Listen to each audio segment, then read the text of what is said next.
Olá, prezados alunos que estão ingressando nos cursos de Engenharia da Universidade Federal de Minas Gerais.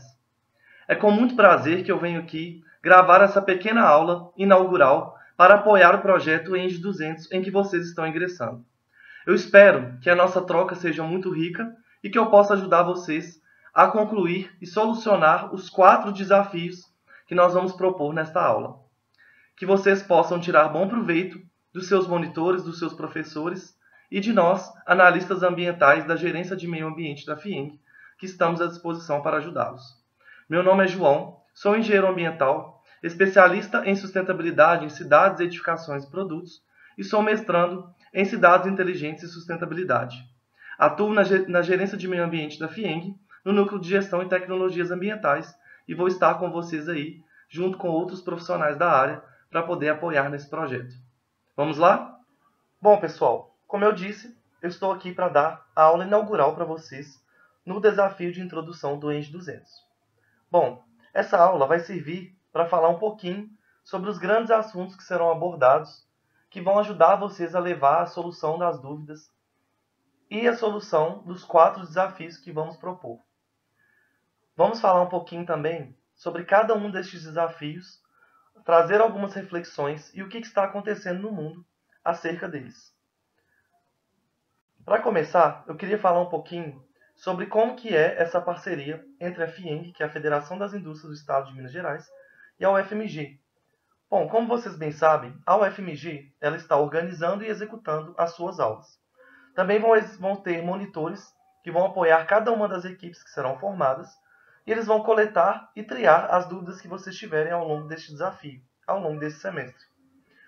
Após essa aula inaugural, que está sendo dada por mim, representando a FIENG, nós vamos solucionar as suas dúvidas em 2 momentos diferentes. Vamos estar juntos também no pré-pitch, que será uma análise dos projetos que vocês pensarem dentro da aula de pivotagem. E depois o pitch final vai contar com uma banca de profissionais da FIENG que vão poder apoiar vocês em analisar quais projetos foram bem-sucedidos.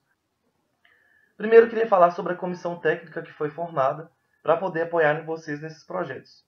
Temos o Wagner, que é o nosso gerente de meio ambiente. Temos o Guilherme, especialista em gestão de resíduos sólidos. Rony e David, que são especialistas na área de gestão de recursos hídricos. E temos a equipe de gestão e tecnologia ambiental, que conta comigo, a Camila, o Adriel e a Larissa. Nós 8 estaremos disponíveis para poder solucionar as suas dúvidas e para poder apoiar vocês ao longo do pré-pitch e do pitch final também. Bom, começando aí a falar um pouquinho sobre quais são esses grandes desafios. É legal trazer essa reflexão para a gente pensar o que é a indústria do futuro e o que já é realidade dentro do nosso cotidiano. Antigamente, nós tínhamos um desenho que se chamava Os Jetsons. Alguns de vocês aí, se forem mais novos, não vão se lembrar. Mas os Jetsons, eles eram uma família que vivia no futuro. E esse futuro era 2026. Bom, na concepção deles, em 2026 nós já teríamos robôs que seriam capazes de limpar as nossas casas. Em 2020, esse futuro já é realidade. Então a gente já tem aí no mercado alguns equipamentos que fazem o serviço de limpeza do piso automaticamente. E aí fica a reflexão. No futuro, o que será que nós teremos? Como será que nós vamos evoluir? Até onde nós vamos chegar? E aí fica um protótipo de um robô muito parecido com aquele que os Jetsons já retratavam nos anos 90. Bom, eles também já previram que as televisões seriam de LED, possivelmente, e que seriam slim, ou seja, não teriam aquela caixa atrás da televisão onde era utilizado para guardar os seus equipamentos eletroeletrônicos. Bom, hoje nós já temos uma infinidade de televisores, uma infinidade de equipamentos eletroeletrônicos que têm tecnologias desde a Smart TV até tecnologias conectadas com Alexia e outros equipamentos que fazem todos os ajustes e tudo aquilo que a gente pede por comando de voz. E no futuro? Será que teremos aí inteligência artificial? Será que teremos hologramas? O que será que está nos esperando? Bom, continuando aí a nossa reflexão, eles já faziam reunião online, imaginando que isso seria em 2026. Esse ano, principalmente, 2020, o ano da pandemia, nós tivemos aí inúmeras reuniões online. Nós tivemos que aprender a conviver com isso no nosso dia a dia. E no futuro também fica a reflexão de como serão essas reuniões. Bom, eles também já pensavam em algo parecido com a internet, algo parecido com algum transmissor de dados de vídeo e áudio. Nós temos hoje equipamentos extremamente evoluídos que podem se conectar aí com telefone, com celular, através de Bluetooth, através da internet. E nós temos aí uma gama de opções e oportunidades onde podemos conectar os nossos equipamentos, o que a gente chama de Smart Life. No futuro, o que será que nos espera? Nós já temos aí o 5G, Big Data, temos aí várias ferramentas que estão surgindo, que vão fazer esses equipamentos, o IoT, que é a internet das coisas, que vão fazer esses equipamentos transcenderem as nossas expectativas. Eles também já pensavam em equipamentos de áudio e vídeo portáteis. E hoje nós estamos na era digital aí. Bom, o carro voador era um grande componente da imaginação aí das pessoas que assistiam a esse desenho. Lá da década de 60, né, que foi recriado no final da década de 80. E hoje nós já temos o protótipo do carro voador que está em funcionamento, está sendo testado para ser colocado no mercado. E no futuro, como será que vamos voar aí pelos ares? Será que nós vamos ter uma armadura? Será que vamos ter, enfim, mochilas voadoras? Vai saber, né? Fica aí a reflexão. Tudo isso faz parte das Smart Cities, ou as cidades inteligentes. São cidades que estão se formando ao longo do mundo todo, pela extensão do mundo todo, e que contam com várias ferramentas inteligentes que podem auxiliar as cidades a resolver grandes problemas urbanos, que nascem principalmente com a grande movimentação de pessoas da área rural para a área urbana, e que isso causa um adensamento desordenado, causando vários problemas sociais na saúde, na segurança, na educação, no meio ambiente, na utilização de recursos naturais e por aí vai. Bom, como que nós chegamos no conceito de Smart City? Primeiro, nós tivemos aí o smartphone, que foi o primeiro aparato aí, ou equipamento que recebeu essa terminologia, que significava um equipamento capaz de se conectar com a internet. Depois do smartphone, nós estamos vivendo smart lives, que são as vidas inteligentes, onde os nossos celulares conectam com o carro, se conectam com a televisão, onde tudo está se conectando para que a nossa vida seja totalmente virtualizada e digitalizada. Para acomodar as pessoas que vivem nas cidades inteligentes, nós temos os smart buildings, que são as edificações inteligentes.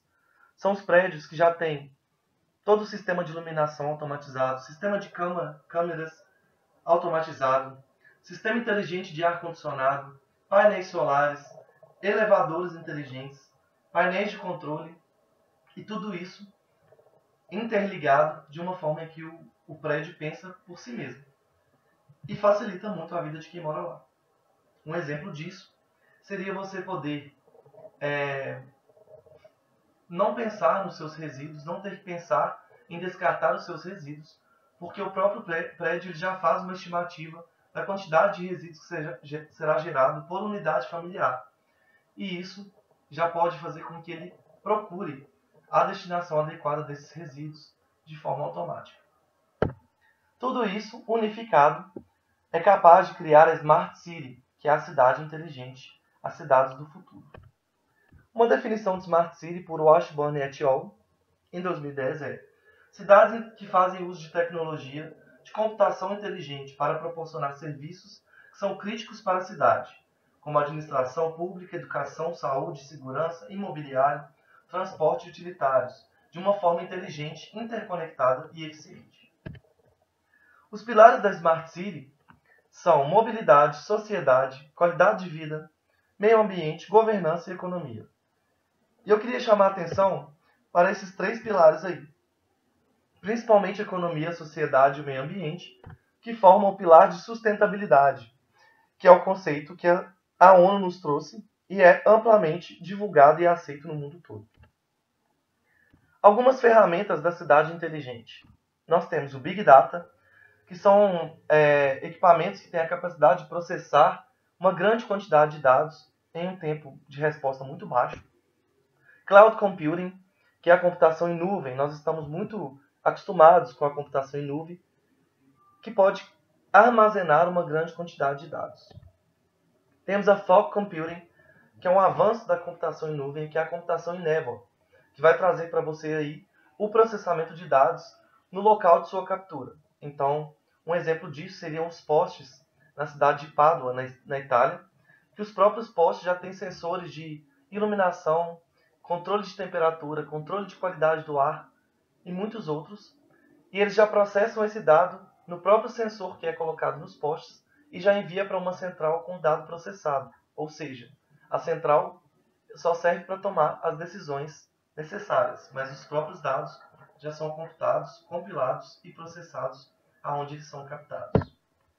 Nós temos a automação, que hoje é um grande pilar da indústria 4.0 e das cidades inteligentes. Inteligência artificial, a internet das coisas, que é o que permite os equipamentos se conectarem. Bom, alguns problemas que a cidade inteligente vem para tentar solucionar. Poluição, falta de energia, trânsito, falta de informação, recursos mal alocados e a baixa qualidade de vida. E os grandes desafios das cidades inteligentes são emissão zero de carbono e controle de poluição, saneamento básico total. Hoje nós temos apenas 80%, apenas 20% da população conta com saneamento básico total, que é a coleta de lixo, a drenagem pluvial e o tratamento adequado do esgoto. Quando eu falo 80%, pode parecer uma taxa muito grande, mas a gente sabe que o saneamento básico total, ele conta com uma rede eficiente de esgoto, ele conta com o tratamento adequado do resíduo, e hoje, nas grandes cidades principalmente, nós temos uma grande dificuldade com essas características. Uso de energias 100% renováveis, que hoje já são uma realidade, principalmente nas grandes cidades, mas que podem ser disseminadas e popularizadas ainda mais. Mobilidade urbana eficiente. A quantidade de veículos que nós temos hoje nos centros urbanos está perto de superar a quantidade de pessoas. Dados disponíveis e online é um critério para uma cidade se tornar inteligente. Gestão sustentável. Recursos bem distribuídos. 5G, redes e internet eficientes. Processamento de dados eficiente. Sistemas interconectados. E aí eu pergunto para vocês, é possível? É possível nós termos tudo isso dentro de uma cidade? Vocês que vão responder essa pergunta seguindo em frente. Um exemplo de uma cidade inteligente é a cidade de Masdar, na Arábia Saudita, que foi criada como a primeira cidade 100% inteligente do mundo. Ela foi projetada em 2007 para alocar 50 mil habitantes e ela pretendia ter a ausência de carros através do transporte público eficiente, carros autônomos elétricos e cidade compacta. Esses carros autônomos seriam dirigidos sem motorista, remotamente. Então, por isso, eles não emitiriam nenhum CO2 e as pessoas não precisariam ter carros pessoais. Também houve a priorização do conforto térmico através de ruas estreitas e sombreadas, edificações construídas em posições estratégicas, principalmente para ventilação e para iluminação natural, e ferramentas de ventilação natural nas edificações. E a energia da cidade era suposta de ser 100% renovável, com usinas solares e materiais de menor custo. Aí fica a expectativa da cidade de Masdar. Isso são fotos retiradas do projeto, no site do escritório de arquitetura que foi o responsável. E hoje a realidade da cidade é uma cidade fantasma. Porque a cidade ficou com um metro quadrado tão caro que as pessoas não conseguem bancar as suas moradias nessas cidades. Então ela se tornou hoje uma cidade sede de grandes empresas como a Siemens, mas que hoje não funciona na prática para pessoas habitarem em unidades familiares pessoais. Tem também o bairro de Songdo, em Seul, na Coreia do Sul. Ele também foi projetado como um bairro inteligente, que era um piloto para que pudesse se expandir para a cidade toda.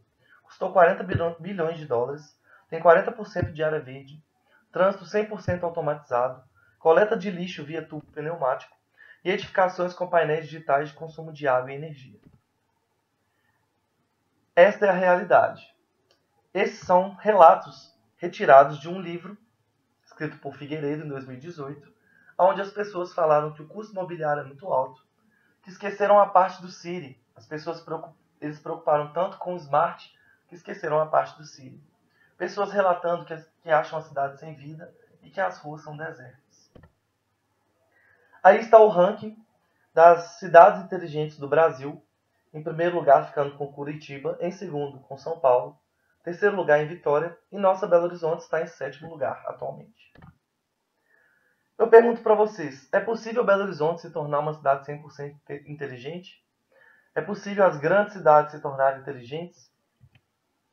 E o que falta para essas cidades se tornarem inteligentes?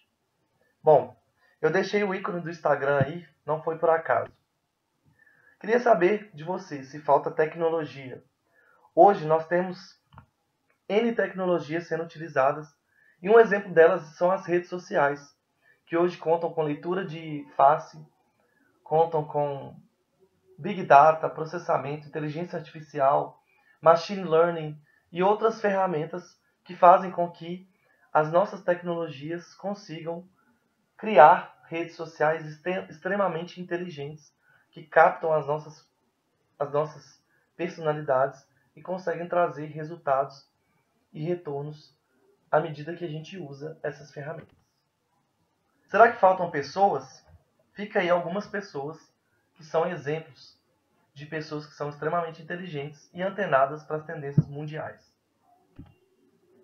Será que faltam instituições que estão dispostas a investir nas cidades inteligentes? Ou será que falta o investimento propriamente dito?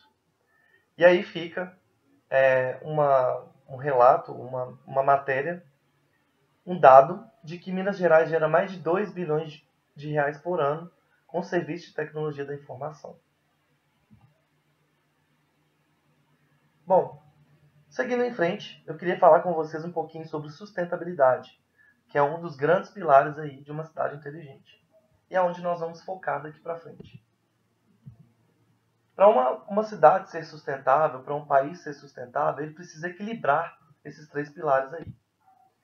Esses são o Triple Bottom Line, que é o conceito da ONU de sustentabilidade.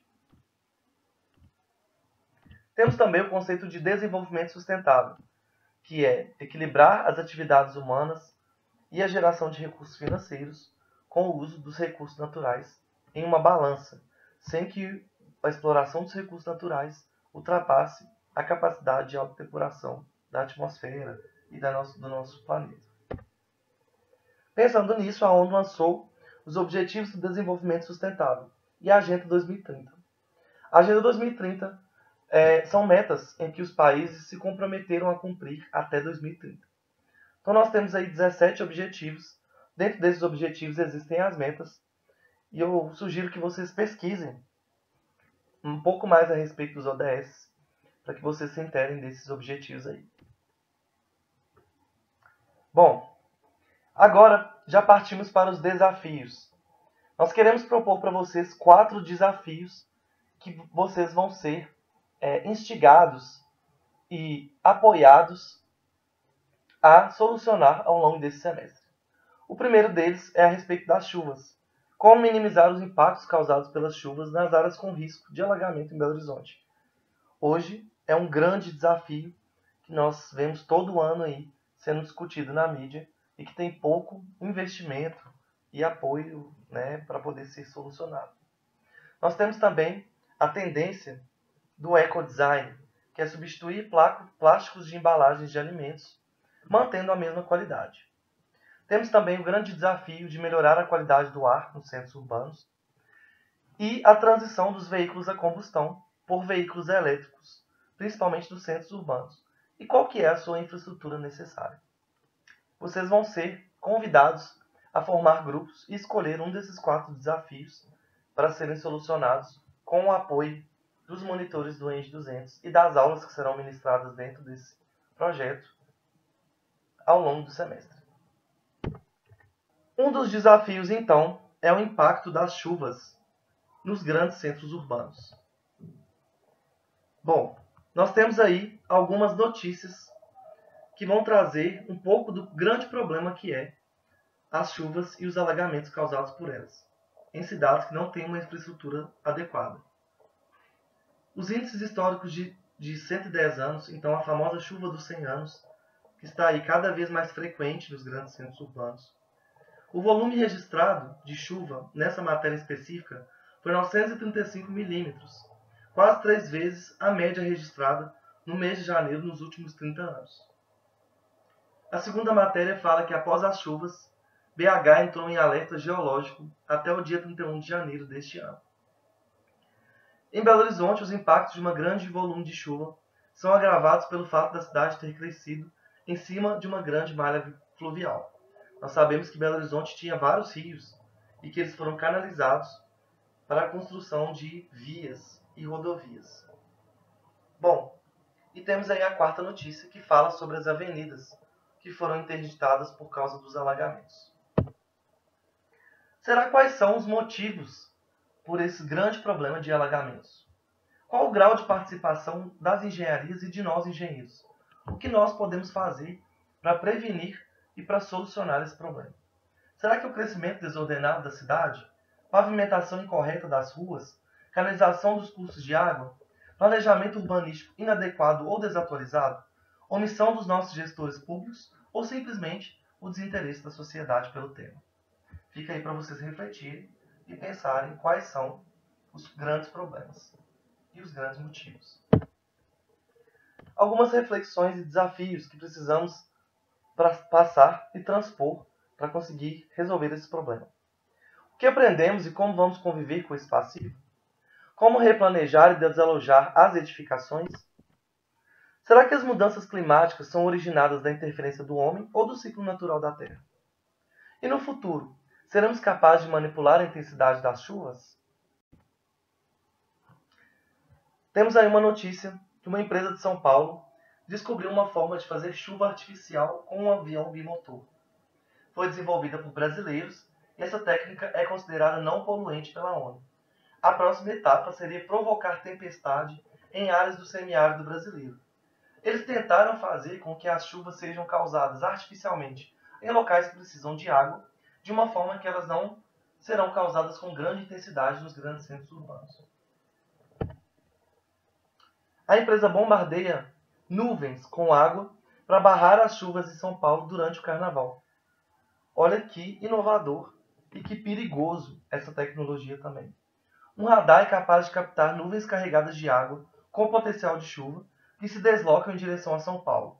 Antes disso, antes de que as nuvens carregadas cheguem na grande cidade, as nuvens recebem as gotículas e podem desaguar antes que alcance o centro urbano.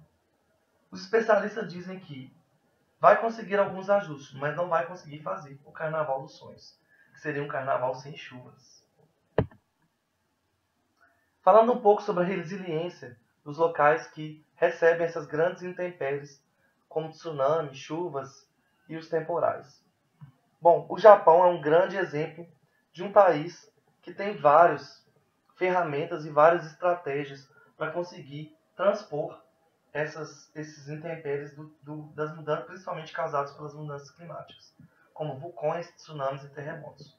Vale a pena dar uma pesquisada nesse país e ver quais as ações eles estão implantando enquanto cidade inteligente. Mais algumas reflexões e desafios. Será que temos tempo para esperar mais 10 anos até que esses problemas sejam solucionados? A gente sabe que o grande problema que causa esses alagamentos é a má gestão dos resíduos sólidos, que acabam entupindo os bueiros e os locais de desaguamento das chuvas. Bom, a Política Nacional de Resíduos Sólidos ela foi escrita e homologada em 2010. Nós já estamos aí em 2020 e até hoje nós vemos o grande problema da gestão de resíduos. Qual atuações das tecnologias dos países desenvolvidos? Qual o custo dos impactos ambientais e sanitários com a manutenção de lixões? Qual o custo econômico e ambiental, ou um grande passivo que nós temos aí, de um aterro sanitário para gerações atuais e futuras?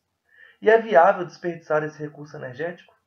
Um outro desafio que está sendo proposto para vocês é o ecodesign de produtos, que nada mais é do que pensar em produtos que são sustentáveis e ambientalmente mais adequados para alocar as nossas alimentações, os nossos alimentos.